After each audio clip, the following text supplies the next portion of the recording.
마태복음 6장 9절에서 13절까지를 주기도문 또는 주님의 기도라고 부르기도 하지만 가장 정확한 명칭은 주님이 가르쳐 주신 기도입니다. 누가복음 11장 1절에 보면은 이런 말씀이 있습니다. 제자 중 하나가 여짜오되 주여 요한이 자기 제자들에게 기도를 가르친 것과 같이 우리에게도 가르쳐 주옵소서. 그리고 예수님은 제자들에게 너희는 이렇게 기도하라 하시며 기도문을 가르쳐 주신 것이 본문의 내용입니다.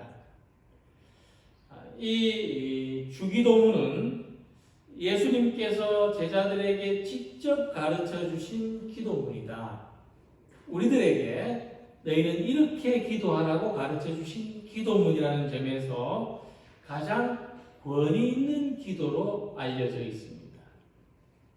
그래서 하나님께 기도할 때에 가장 온전한 내용으로 기도하고 싶다거나 또 어떻게 기도해야 할지 모를 때는 주님이 가르쳐 주신 기도를 계속 반복해서 하는 것이 좋습니다. 자, 이렇게 주님이 가르쳐 주신 기도만 계속 반복해서 기도해도 예수님의 마음을 배우고 예수님을 따르는 참된 제자의 길을 갈 수 있습니다. 그렇기 때문에 이 주님의 기도는 많은 수식어를 가지고 있는데 세상에서 가장 위험하고 위대한 기도라는 이름으로 불리기도 하고 사탄이 노리는 영적인 보물이라고도 부릅니다. 왜냐하니까 이 주님이 가르치신 기도를 매일 반복하면서 이 기도의 내용처럼 하나님이 우리의 아버지 되시는 것, 또 하나님의 나라를 우리 가슴에 품고 기도하며 살아간다면 우리의 삶은 더 이상 예전과 같을 수 없다는 겁니다. 그래서 이 기도는 세상에서 가장 위대하고도 위험한 기도라고 하는 겁니다. 또 주님께서 가르치신 이 기도를 완전하게 암송하고 있을 때, 언제나 어디서나 이 기도를 암송하며 기도할 때 이 기도를 사탄이 빼앗아갈 수가 없습니다. 그래서 주님의 기도는 사탄이 빼앗아가기 위해서 호시탐탐 노리고 있는 영적인 보물이라고 하는 겁니다. 이 보물을 잘 지키는 길은 암송하는 것, 암송하면서 기도하는 것입니다. 자, 이렇게 주님이 가르치신 기도를 드린다고 하는 것은 우리 삶의 근본적인 변화가 일어나기를 바라는 겁니다. 즉, 내가 바라는 기도가 아니라 주님이 가르치신 기도, 주님이 원하시는 기도를 하기 때문이죠. 자, 이런 변화의 소망 없이 주님이 가르치신 기도를 무의식적으로 반복하는 것은 영적으로 별 유익이 없는 것입니다. 그래서 이 기도를 드릴 때는 좀 의미를 새겨가면서 하는 것이 좋습니다. 그렇기 때문에 이 기도가 무의식적으로 반복하는 기도가 되지 않기를 바랍니다. 그래서 우루과이에 있는 남아메리카 우루과이에 있는 한 예배당 벽에는 이 기도문을 변형해서 만든 또 다른 기도문이 있습니다. 세상 일에만 관심 두고 있다면 하늘에 계신이라고 기도하지 말라. 너 혼자만을 위해 살고 있다면 우리라고 말하지 말라. 하나님의 아들과 딸처럼 살고 있지 않다면 아버지라고 부르지 말라. 입술로는 하나님을 부르지만 마음은 멀리 있다며 아버지의 이름을 거룩하게 하시며 라고 기도하지 말라. 나머지 부분은 생략하겠습니다. 이와 같이 주님이 가르치신 기도의 내용을 생각하면서 제대로 기도하려면 기도하는 대로 살아가려고 하는 용기가 필요한 것입니다.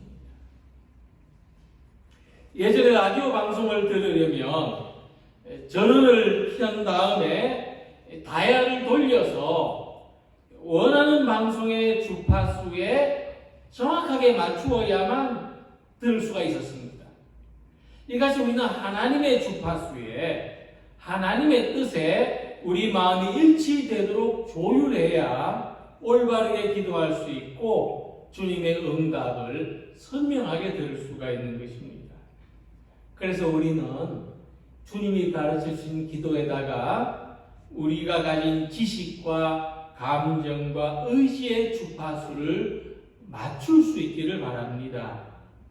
그래서 이 주님의 기도가 담고 있는 속 깊은 내용들을 풀이해보면서 우리는 어떻게 주님의 기도가 가르쳐주는 내용대로 살아갈 것인가를 생각하면서 함께 은혜를 나누는 시간을 가지겠습니다. 먼저 예수님은 기도를 시작하실 때 하늘에 계신 우리 아버지여 하고 말씀하셨습니다. 자, 이것은 우리의 기도를 들으시는 하나님에 대한 내용입니다. 하나님이 누구신가? 우리의 기도를 들으시는 하나님은 어떤 분인가? 하는 이야기를 하고 있습니다. 그래서 기도에서 제일 첫 번째로 중요한 것은 뭐냐면 기도의 내용이 아니라 누구에게 기도하느냐가 중요합니다.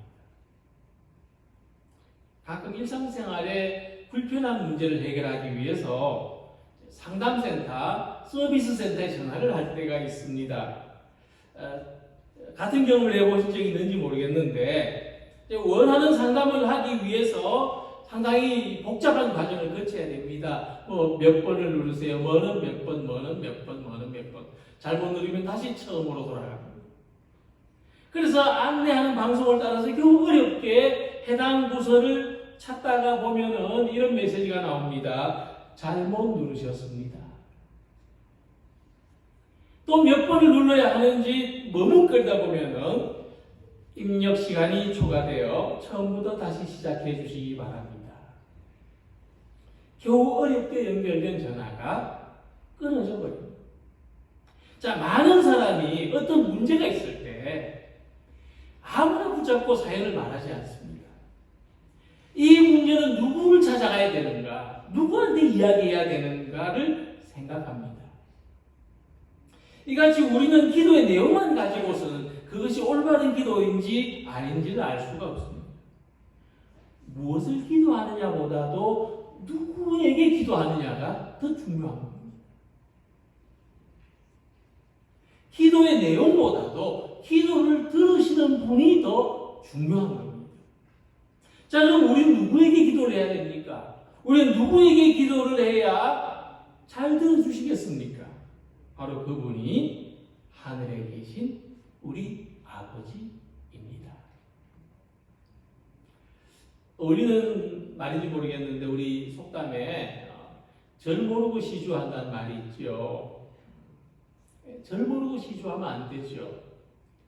우체국에서 택배를 보내도 주소가 정확해야 올바른 목적지에 배달될 수 있는 것처럼 기도와 간구를 하늘에 계신 우리 아버지께 그분을 향해서 기도해야 되는 겁니다. 근데 하늘에 계신 우리 아버지라는 말씀에서 이 하나님은 초월자시라는 겁니다. 하늘에 계시니까요. 근데 하나님은 우리와 비교할 수 없이 크고 위대한 분이시다. 우리와 존재 자체가 다르시다. 우린 땅에서 살지만 그분은 하늘에서 사신다. 그런데 이 하늘은 어떤 장소를 가리키는 것이 아닙니다. 하나님은 우리보다 위에 계신다 하는 상징적인 뜻입니다. 그래서 하늘에 계시다는 것은 하나님은 우리보다 능력이 많으시다. 시간과 공간을 초월해서 어디에나 계신다. 모든 것을 아신다. 모든 것을 할 수 있으시다. 영원히 계신다 하는 뜻입니다. 하나님이 영분인 것을 생각해 볼 때 못할 기도가 없습니다. 제한받는 기도의 내용이 없습니다. 무슨 기도든지 할 수가 있습니다. 예수님은 이 하나님이 우리와 멀리 떨어져 계신 분이 아니라 아주 가까이 계신 분이라는 것을 가르쳐 주십니다. 하늘이라는 의미는 멀리 계시다는 뜻이 아니라 오히려 그 반대로 아주 가까이 계시다는 뜻입니다. 왜냐하면 땅에서 제일 가까운 곳이 하늘입니다. 땅에서 땅이 가까울 것 같죠? 그렇지 않습니다. 한국에서 미국의 뉴욕까지 가려면 물론 바다를 건너야 됩니다만 땅에서 땅으로 가는 것보다 하늘에서 땅으로 가는 게 더 빠릅니다. 땅에서 하늘로 올라가는 것은 매우 힘들고 대단히 어려운 일일지라도 하늘에서 땅으로 내려오는 건 아주 쉽고 빠르다고 하는 것입니다. 그래서 하늘에 계신 우리 아버지는 우리 기도에 가장 빠르게 대답해 주시는 분, 우리의 모든 빈 공간에 계시는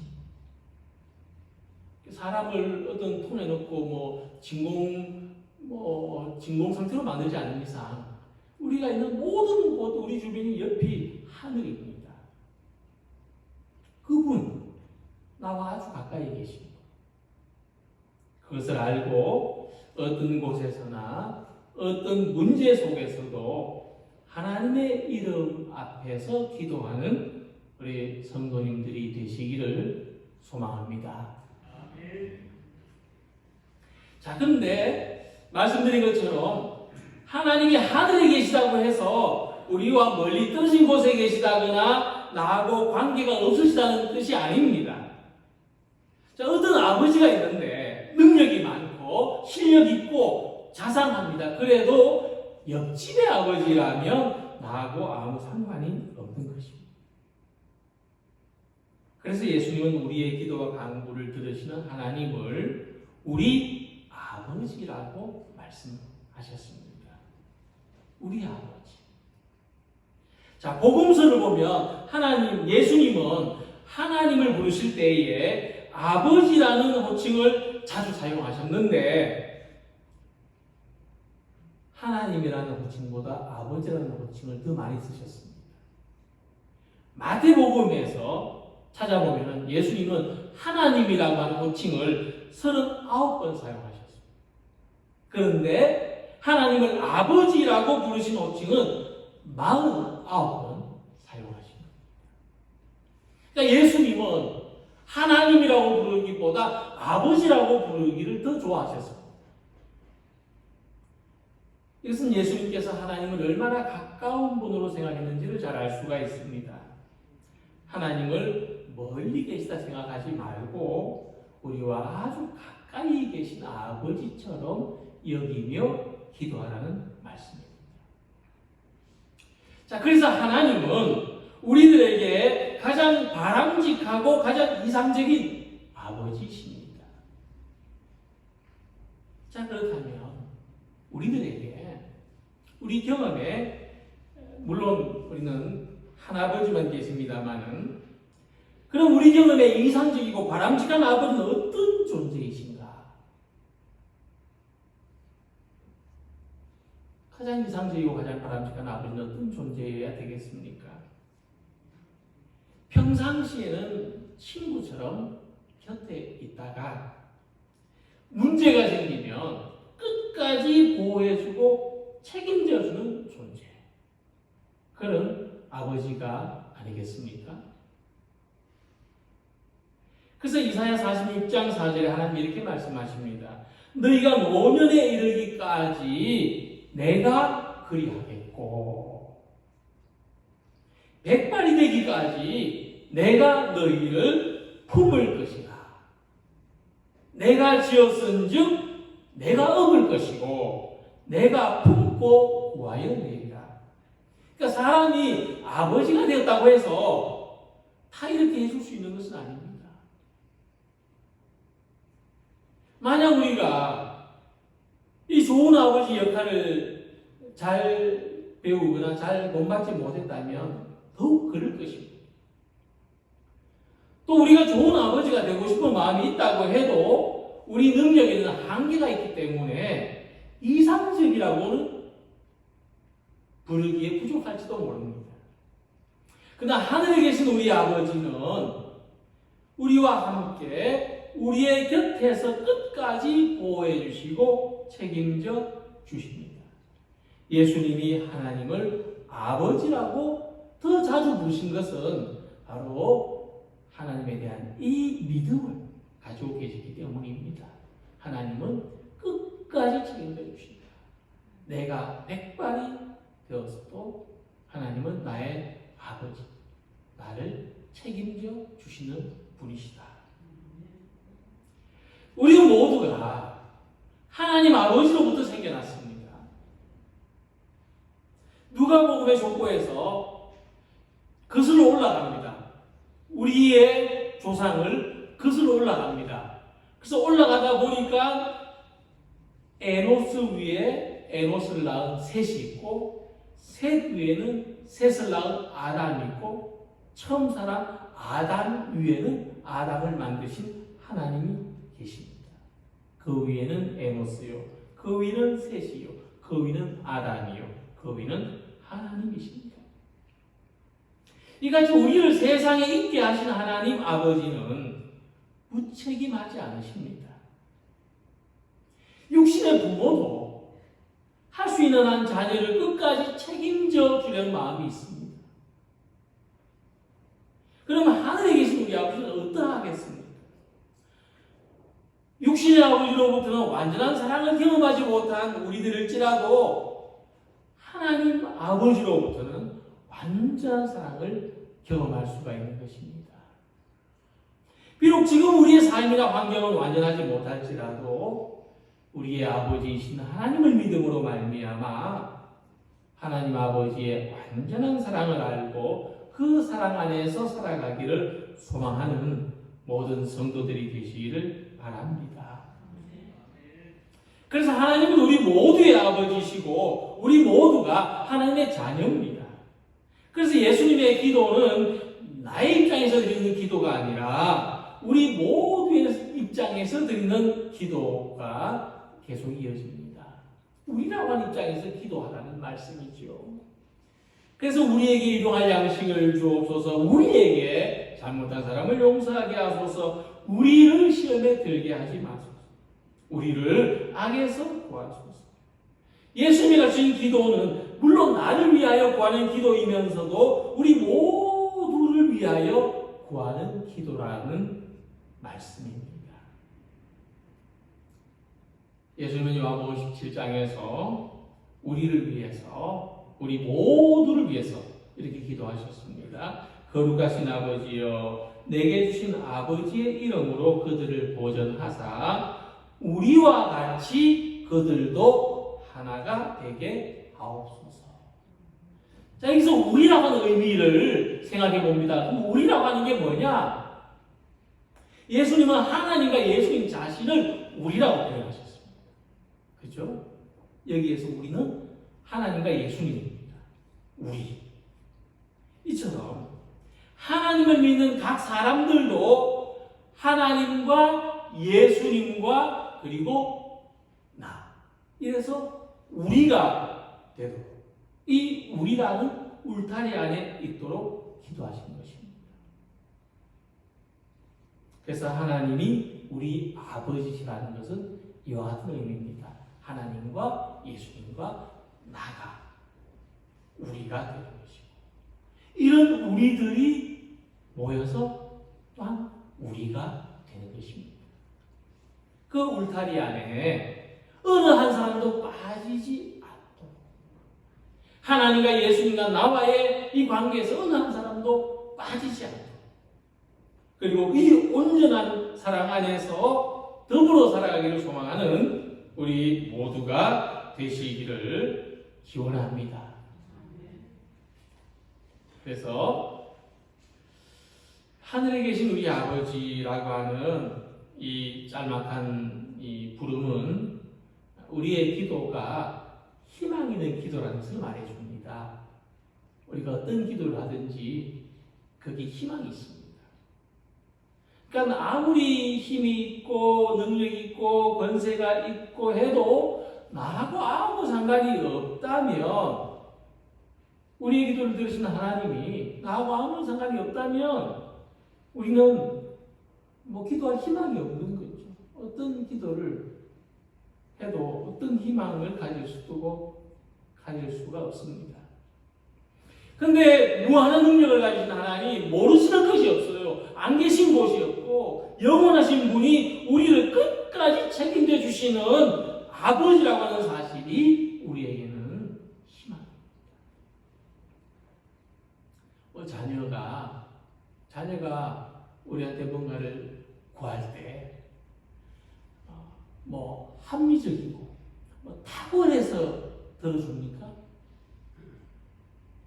꼭 그런 것만 육하 원칙을 따져서 합당해야만 들어주셨습니까?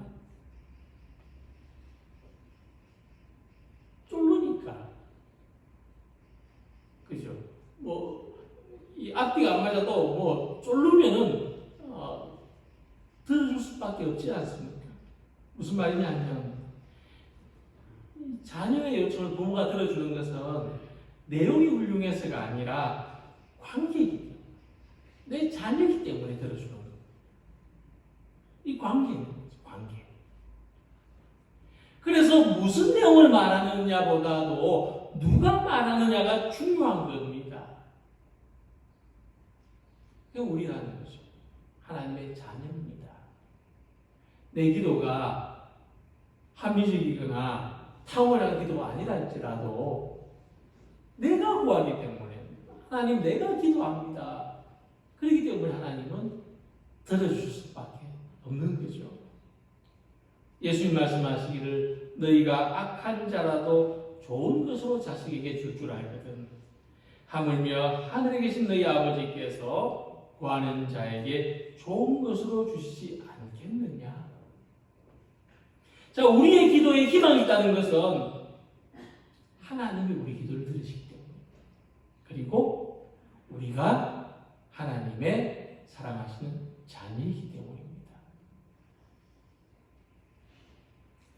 구약 성경을 보면은 하나님을 아버지라고 표현한 것은 3번밖에 되지 않습니다. 자녀가 아버지를 아버지라고 부르는 건 당연한 건데, 하나님을 아버지라고 부른다는 것은 그만큼 파격적인 일이라는 거죠. 또 나아가서 예수님은 하나님을 아빠라고 부르셨습니다. 아빠, 아버지요. 구약시대 때부터 공개적으로 하나님을 아빠라고 부르신 분은 예수님밖에 없습니다. 그러니까 하나님은 명목상의 아버지가 아니라 너무 어떤 청이 지고 권위가 있어서 아버지라 부를 수 없는 그런 아버지가 아니라 우리가 너무나 친밀한 사이이기 때문에 아빠라고 부르신 겁니다. 그래서 하나님을 아무나 아버지라고 부를 수 없습니다.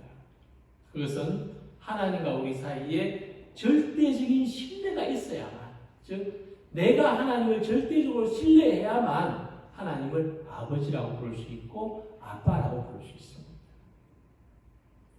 근데 우리의 경험은 어떻습니까? 우리 경험은 아버지에 대한 절대적인 신뢰보다 아버지에게서 경험한 한계나 불신이나 상처가 더 큰 사람이 있을 수도 있습니다. 그래서 우리가 이런 아버지에 대한 이런 상처가 있는 사람일수록 특히 하나님을 아버지라고 부르는 것은 결코 쉽지 않은 일입니다. 이미 아버지로부터 경험한 상처가 있는데 또 다른 대상을 아버지라고 부르는 것이 쉽겠느냐는 말입니다. 그렇기 때문에 하나님을 아버지라고 부르는 것은 하나님을 절대적으로 신뢰한다는 뜻입니다. 그 신뢰가 포함되지 않으면 결코 하나님을 아버지라고 아빠라고 부를 수가 없는 겁니다. 그래서 하나님은 우리를 돕고자 하는 아버지실 뿐만 아니라 우리가 구하면은 우리가 생각하는 것보다 더 큰 일도 우리를 위하여 하실 수 있는 하늘에 계신 우리 아버지십니다. 그렇기 때문에 우리는 원하는 것은 무엇이든지 담대하게 기도할 수 있습니다. 하나님은 우리에게 완전하고 무한한 사랑을 가지셨기 때문에 우리에게 깊은 관심을 가지고 있으십니다. 우리가 말만 하면, 우리가 구하기만 하면은 우리의 기도를 들어주시고 또 응답해 주십니다. 또한 하나님은 우리의 고통에 함께 하십니다. 아버지로서 자녀의 부족함을 자기의 것으로 쌓으십니다. 그래서 우리를 새로워지게 하는 것은 하나님에 대한 온전한 신뢰입니다. 우리는 하나님 아버지를 온전히 신뢰할 때에 예수님이 가르쳐 주신 진정한 기도의 자리로 나아갈 수가 있습니다. 오늘도 우리는 하늘에 계신 우리 아버지를 믿고 우리 아버지신 하나님께 기도합니다. 하나님 우리와 다른 존재로 계시지만 우리와 가장 가까이 계시며 함께 하십니다. 우리는 높은 곳에 계신 하나님을 경외하면서 또 낮은 곳에 오신 하나님의 사랑을 신뢰하면서 나만의 문제가 아니라 우리 모두의 문제를 가지고 하나님께 기도합니다. 그리고 우리의 기도가 하나님께 선하게 응답되기를 바랍니다. 기도한 것에 대하여 아직 응답해 주지 않으시는 하나님, 그 하나님을 아버지로 경험하고 계시다면 하나님께서 우리의 모든 기도를 선하게 응답해 주실 것을 신뢰하면서 기다리는 우리 모두가 되시기를 바랍니다. 또한 우리가 구하지 못한 것도 알아서 이루어주시는 하나님께 감사하는 우리 모두가 되시기를 소망합니다. 하늘에 계신 우리 아버지를 신뢰하는 기도로서 풍성한 삶을 누리며 살아가는 하나님의 복된 자녀들이 다 되시기를 주님의 이름으로 기원합니다. 기도드리겠습니다.